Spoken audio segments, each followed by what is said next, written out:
Fala galerinha, bom dia. Estamos aqui com mais um vídeo no nosso canal Papo de Administrador. Não esqueça de dar seu like. Vá curtindo e vai compartilhando, Pessoal, se inscreva no nosso canal, tá certo? Assina ali o sininho para receber notificações todas as vezes que produzimos algum conteúdo novo, ok? Antes de começarmos o vídeo, eu vou apresentar meus dois livros. Jesus, o Homem que Abalou a Destruição da Humanidade, Code, ISBN, Livraria, tudo certinho. E o meu mais recente livro, Liderança em Foco. Também Code, Livraria e ISBN, tudo organizado, ok? Pessoal, hoje mais uma vez vamos falar a respeito de educação. Um grande problema aqui no Brasil, tá certo? E você me pergunta, Gil, por que você vai tocar nesse assunto novamente? Veja só, estava fazendo alguns estudos ali e vi algumas coisas interessantes, dados interessantes e novas tecnologias aplicadas à educação, muito interessante. Uma delas é o tipo de capacitor que você coloca lá na cabeça, certo? É um capacete mesmo, que no caso esse capacete ele vai dar choques elétricos. Isso é muito utilizado nos Estados Unidos. Não é pelo exército, é por algumas universidades e também por algumas escolas, né, escolas de excelência.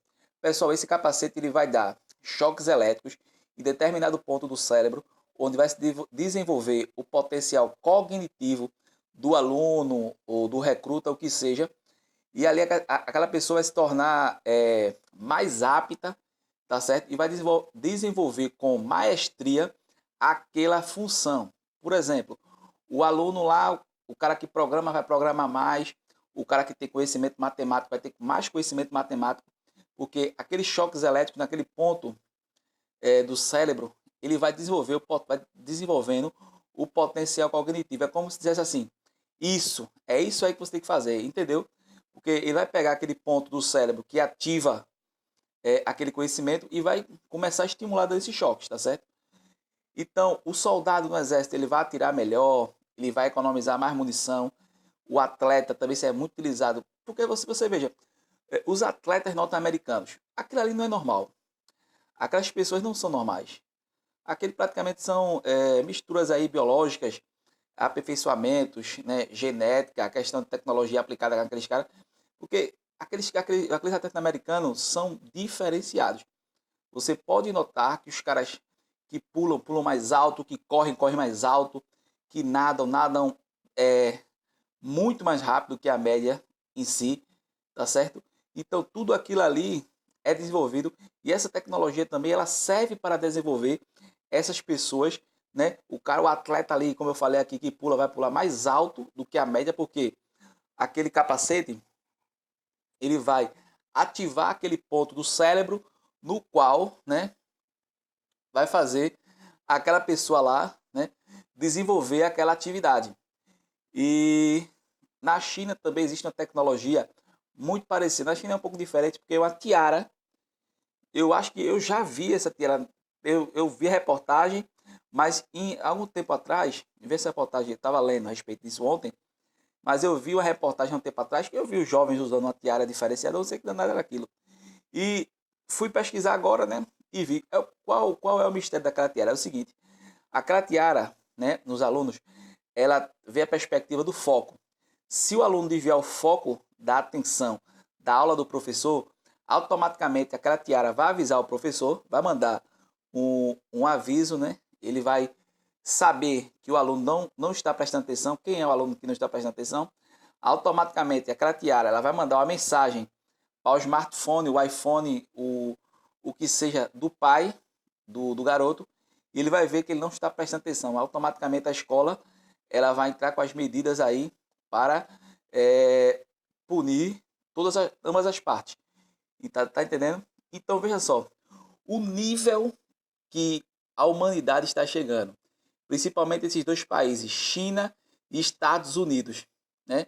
O nível de excelência, o nível de aperfeiçoamento e desenvolvimento de tecnologias em prol da educação. Essas pessoas vão ser futuros pesquisadores, cientistas, o que seja de excelência. Vão ser, com certeza, pessoas que poderão receber prêmios, tá certo? Então, esse é o grande diferencial desses países. Enquanto aqui no Brasil, infelizmente, nós ainda estamos discutindo o analfabetismo funcional. Mas Gil, o que é o analfabetismo funcional? Eu acho que boa parte sabe, mas quem não sabe é o seguinte, é aquela pessoa que lê o texto, não entende, não sabe interpretar. Nós vemos hoje, infelizmente, jovens entrando em faculdades e universidades analfabetos funcionais, tá certo? Isso. Leem um texto e não sabem interpretar. Mas por incrível que pareça, não são apenas alunos. Já vi casos de professores que leem o texto e muitas vezes não sabem explicar. E se ele não sabe explicar é porque ele não soube nem interpretar aquele texto. Veja a disparidade do Brasil para essas nações. Enquanto aqui a gente está discutindo, né, a invenção da roda, lá o pessoal já está discutindo a questão de satélites para Marte, como habitar colônias em Marte. Veja o nível, né? Veja o nível que está nosso país e o nível que estão as outras nações. Não é à toa que tiramos o último lugar do PISA. Tá certo? Não é à toa. Por quê? Porque, infelizmente, a educação no Brasil ela foi usada para doutrinar e não ensinar. Aí você chega para mim e diz, não, mas eu ensino meu filho, ensine mais. Tá certo? Ensine mais. Ou você chega para mim e diz o seguinte, porque eu não tenho tempo de ensinar meu filho. Essa é outra questão. É a questão da terceirização. Pais, né, que não se preocupam com a educação dos filhos. Eu vejo muito isso. Jogam filhos nas creches, jogam filhos nas escolas, não se preocupam com a educação dos filhos, não se preocupam com o conhecimento desenvolvido por essas crianças e acabamos tendo jovens, como nós vemos muito aí, né? Nos becos e vielas. Eu vejo muito isso no meu estado, Pernambuco. Jovens em becos e vielas dançando o passinho do maloca. Dançando o passinho do maloca, se achando o máximo que está abalando, né? Achando que está fazendo muito bom, muito bem para essa pessoa, está se achando que está fazendo um bem muito grande para ela. Então, veja a mediocridade que hoje vive a nossa nação.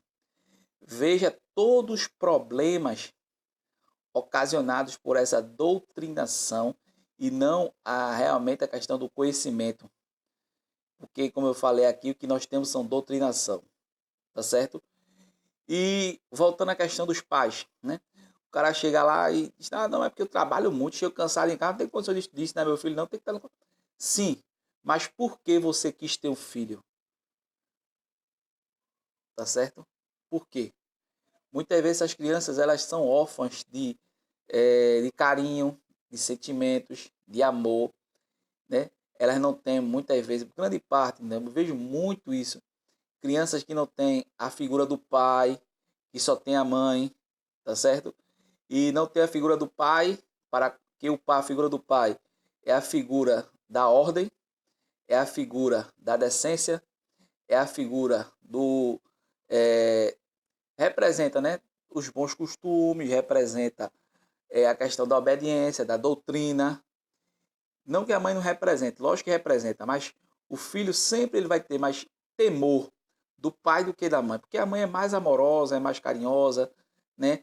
Porque isso aí são as peculiaridades de cada ser, né? Do ser masculino e do ser do sexo, né?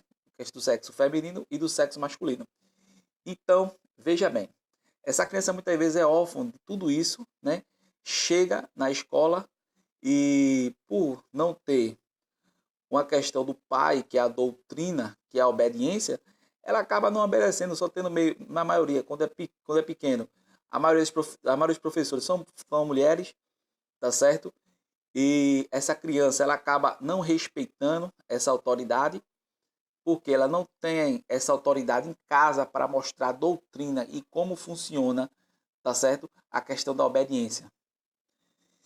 Então, isso é uma grande dificuldade também para o desenvolvimento cognitivo e intelectual das crianças. E também hoje em dia, né, porque as escolas, as salas de aula no Brasil, em peso, principalmente as escolas públicas, o que acontece? Professores não estão mais ensinando matemática, português, biologia, física. Não, os professores estão ensinando agora só política. É política, é política, é política, é igualdade, é gênero, é política, é igualdade, gênero. Só isso.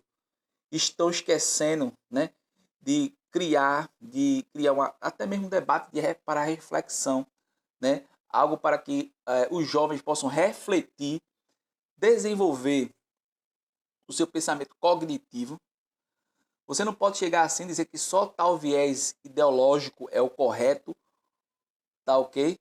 E não mostrar todos os caminhos que um jovem pode seguir, como também ensinar, né, o básico, a questão técnica. Após essa questão técnica, você pode preparar o cidadão, mostrando todas as perspectivas, todos os caminhos, não só esse caminho relativista que nós vemos aí, que nada é errado, tudo pode ser, pode não ser, não. Não, o errado é errado e o certo é certo, tá certo? Então, é isso que hoje em dia, infelizmente, acontece nas escolas e acontece em toda a sociedade brasileira. Nós precisamos mudar essa perspectiva. Vamos virar essa página, vamos nos transformar numa nação que tem conhecimento. Vamos ler, pessoal. Vamos ler, vamos estudar, vamos ler incansavelmente. Jovens, leiam incansavelmente. Deixe quem quiser falar o que for, mas se preparem para o futuro. Leiam, leiam e releiam tudo que puderem, tá certo? Seja literatura de esquerda, seja literatura de direita, seja literatura conservadora, seja qualquer livro técnico, qualquer tipo de literatura, qualquer tipo de leitura é válida. Você tem que desenvolver seu pensamento cognitivo, tá certo? Estamos hoje numa sociedade extremamente competitiva. Isso é bom? É, com certeza. Porque é mediante a toda essa questão competitiva que vamos ver desenvolver, né, novas tecnologias em prol da sociedade, desenvolver novos tipos de pensamento, novos tipos de teorias e etc. Tudo isso em prol da sociedade. Então vamos ser bom do que fazemos, vamos ser bons competidores, vamos ganhar, vamos vencer. Segundo lugar, pessoal, segundo lugar não é nada. Nós temos que ser primeiro. Então vamos lutar, lutar, lutar e lutar. Quando eu falo aqui que um estudante médio tem que ler no mínimo 100 livros, muitas pessoas começam a me criticar, a querer refutar, porque é muito ler 100 livros no ano, mas essa é a média, tá certo?